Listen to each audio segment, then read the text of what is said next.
period. Madam Deputy Speaker, we want to support the take-up of electric vehicles, so I will maintain the incentives for electric vehicles in company car tax from 2028 and increase the differential between fully electric and other vehicles in the first-year rates of Vehicle Excise Duty from April 2025.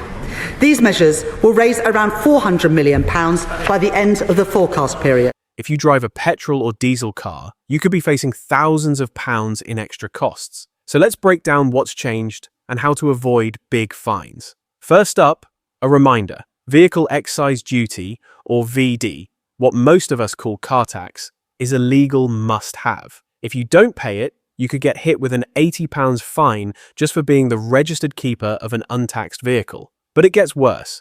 If you actually use your car on the road without tax, and you haven't declared it off the road with a SORN, you could be fined £1,000, or even 5 times the amount of tax you owe, whichever is greater. So, what's new from April 1st, 2025?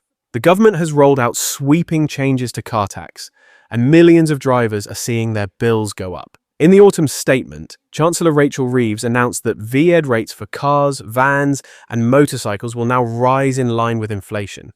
For the first time ever, electric vehicles are no longer exempt from car tax.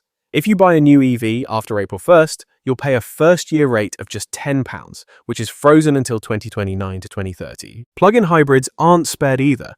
The first-year tax for cars emitting 1 to 50 grams per kilometre of CO2 jumps to £110. But the biggest hit is for petrol and diesel drivers. If your new car emits more than 76 grams per kilometre of CO2, your first-year tax rate will double.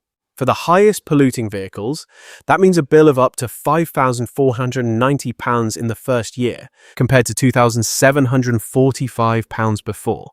Even smaller, fuel-efficient petrol and diesel cars will see their first-year tax go up. So it's not just luxury SUVs or sports cars being targeted. Why is this happening? The government wants to widen the differentials between zero-emission, hybrid, and petrol or diesel cars, to strengthen incentives for drivers to go electric or choose lower-emission vehicles. So, here's what you need to remember. Check your car tax status now to avoid fines. If you're buying a new car, be aware of these new first-year rates, especially if you're looking at petrol or diesel models. Electric and hybrid drivers, you're now in the tax system too, so plan ahead. Are you surprised by these changes? Will this make you switch to an electric car? Let us know in the comments below. And don't forget to subscribe for more updates on everything that affects your wallet and your wheels.